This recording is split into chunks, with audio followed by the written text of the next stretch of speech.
Hello everybody, welcome to the Chemopedia. So here I am back with the new video with the continuation of the GATE chemistry question answer series, and this question was asked in the GATE chemistry 2018 examination, and this question was from the general aptitude question. I'm general aptitude section, so let's read the question carefully and solve this question. So the question says the area of an equilateral triangle is root 3. So what is the parameter of the triangle? Okay, so in this question they have given the area of the equilateral triangle is root 3 and they have asked the parameter of the triangle. So this question becomes very easy if you know the formula of the area of the equilateral triangle. So area of equilateral triangle is basically root 3 by 4 a square. And what is a? A is side of that equilateral triangle. Okay, so they have given in the question root 3 is the area, so we will equate that root 3 with the formula root 3 by 4 a square equals to root 3, and from here we will simplify and find the value of a, which will be coming to be a equals to 2. So we got the length of the side of equilateral triangle. Now we have to find the perimeter. So perimeter is basically the sum of the lengths of the sides of a equilateral triangle. So we know that the sides of a equilateral triangle are equal. So if suppose this is the a, okay, so all the sides will be equal, then all the sides length will become a. Okay, so perimeter will be a 3a, and we know the value of a is 2, so 3 into 2 will become 6. So from here we will get the p equal to 6. So they have asked the parameter, so according to this the parameter is 6, so option will be C. So very simple, but if you know the formula root 3 by 4 a square, so it is also important to know how these formulas come for the equilateral triangle. So let's understand this. Okay, so suppose this is an equilateral triangle. Okay, ABC. Okay, of side A, then all sides will become A, right? Okay, and we know that equilateral triangle have an equal angle also. Suppose this is 60, then all 60 will be there. Okay, now if you want to know the height, then draw the perpendicular over here. Suppose this is the height of this equilateral triangle, and in the equilateral triangle the perpendicular divides the sides in equal parts, so these two will become equal. Suppose the whole length is from B to C is A, then this will become A by 2, right? So we have to find the h value, right? So for finding the h value by the Pythagoras theorem, we can write a square, by Pythagoras theorem a square equal to h square, and this is the base, which is a by 2 square, right? So basically we have to find this h value, therefore we are applying the Pythagoras theorem. So we have to find the h value in the terms of a. So what will be, we can write a square, and we will take these terms to the left hand side, then it will become a square by 4, okay, equals to h square. If we solve this, then h will become how much? This 4 base, we will take the LCM 4, okay, then 4a minus a, basically 3a square by 4, and the root sign will come over here, then it will become this. So further simplification if we do, then it will become root 3 a by 2. So from here we got the height of the equilateral triangle.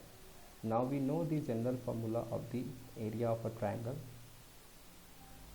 area of a triangle, area of any triangle, okay, that is basically half into base, half into base into height, okay. So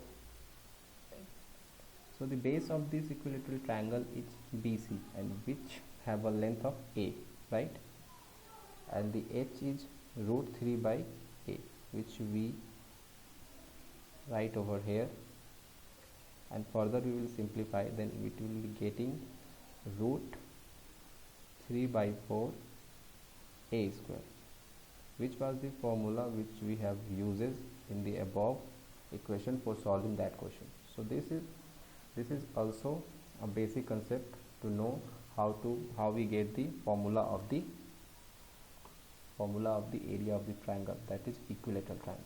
Okay, fine. Now let's move to the next question. Okay, so the next questions, let's read the question first.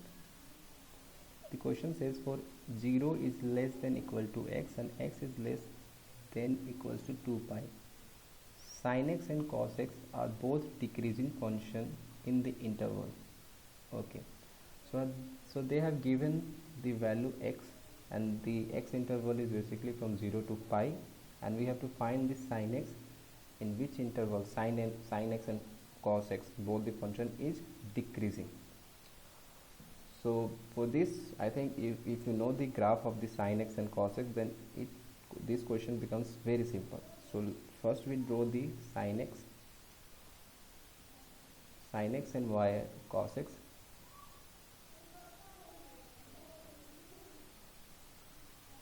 Graph. So this is x-axis and this is y-axis. Okay. The sin x passes from the origin, so it will be like,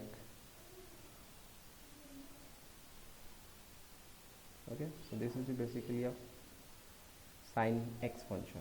Okay, so this will be 0, and this peak is basically at pi by 2, and this intersection is pi. This intersection is pi, and here the decreasing peak, the minima, which is at 3 pi by 2, and this is the 2 pi.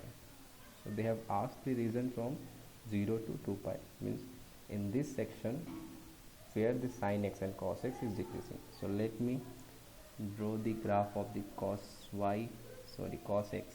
This is cos x, okay, and the cos x does not passes through origin, it passes from above. So the graph will be like this, right? This is x-axis, this is y, and we have given the interval from 0 to 2 pi. So this will be 0, and this intersection will be pi by 2, and here the minima of the will be at 3, not 3, it will be pi, sorry, okay, it will be, so it will be pi, this will be 3 pi by 2, because we are drawing the interval at pi by 2. So this will be 3 pi by 2, and that maxima will be at 2 pi. Now we have to find the decreasing function interval. So what we will do, so we will find that in 0 to 2 pi, the decreasing function, means the decreasing curve will be from pi by 2, because from 0 to pi it is increasing, and from pi by 2 to 3 pi by 2.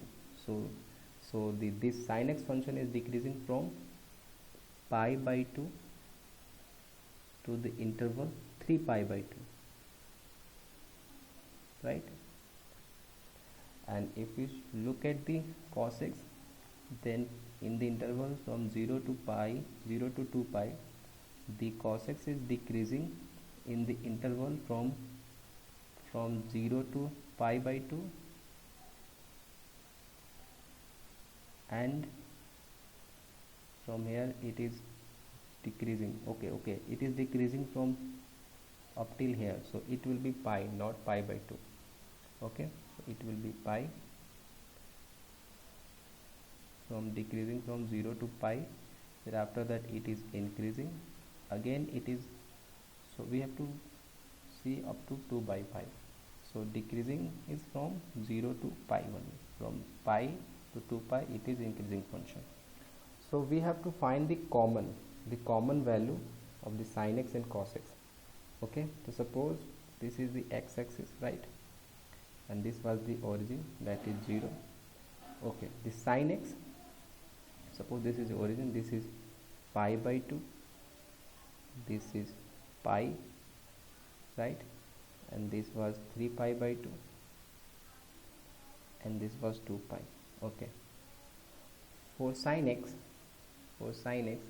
the decreasing function in the interval is pi by 2 to 3 pi by 2, means it was, the sin x was decreasing from pi by 2 to 3 pi by 2, right, and cos x, and the cos x is decreasing from 0 to pi. Okay, the cos x is decreasing from 0 to pi in this region.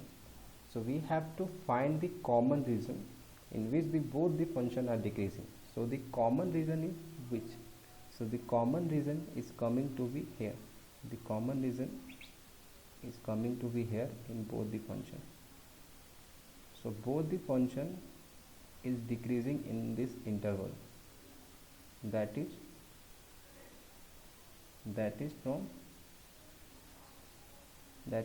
pi by 2 to pi, right, from pi by 2 to pi. So according to this, the correct option will be B. I hope this will be clear to you. They have asked the two functions sin x and cos x decreasing function in which interval, and they have given the interval of the x. So these 2 point function will be decreasing in this interval only. Now let's do the next question. Okay, so the next question is from, we have to find the average speed in kilometer per hour. Okay, let's read the question first. So the question says an automobile travels from a city A to city B, an automobile, okay, and returns to city A by the same route. Okay, the speed of the vehicle during onward and return journey were constant. Okay, and the speed was 60 km and 90 km respectively. So what is the average speed in kilometer per hour for the entire journey? So this is very basic question. Okay, so they have what, they have mentioned a city A, and there was city B, and they have traveled from city A to city B by an automobile at a speed of 60 km, right, per hour, 60 km per hour, and they have got returned by the same route at 90 km per hour, right, and they have asked the average speed. So average speed is basically what? Average speed is basically total distance traveled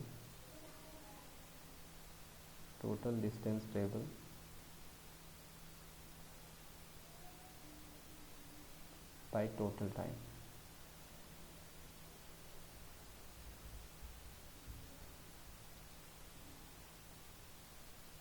Okay, so we have to find the total distance by total time. So suppose if we take the distance between city A and B, if we take the distance between city A and B to be a D, so the total distance traveled by the automobile will be how much? Because they have moved from the city A to B and they also return from city B to A, so the total distance traveled will be 2D. Okay, and the total time, so total time how much? So the total time will be taking from the automobile, the person will be taking from A to B. So from A to B, the time which he has taken will be a TA. Suppose TA is the time which he has taken from traveling A to B, right? Suppose TAB, from A to B. And what is the formula? Speed equal to distance upon time. Okay, so time will be equal to distance upon speed. So distance is d from A to B, and distance is b, and speed is 60 km per hour. And similarly from B to A, the distance is same d, and the speed was 90 km per hour, right? And the total distance will become TA plus TB. That will be how much? D 60 km per hour, right? And D 90 km per hour. Now let's solve this and find the average speed. Okay, now let common the D. So from above to, and if you common D from here, then D will be here, and it becomes 1 by 60 plus 1 by 90, and this D cancel. And if we solve further, let's take the LCM first. Okay, if we take the LCM, then 90 will be here plus 60 will be here, divided by 90 into 60, and this 90 60 will become upward, and there was 2 also, divided by 90 plus 60 is basically 150. So this 0 get cancelled with this 0. Okay, so 15 1 ja, 15 6 ja, so 6 into 6 36, 36 into 2, that will be 72. So average speed is coming to be a 72 km per hour. Okay,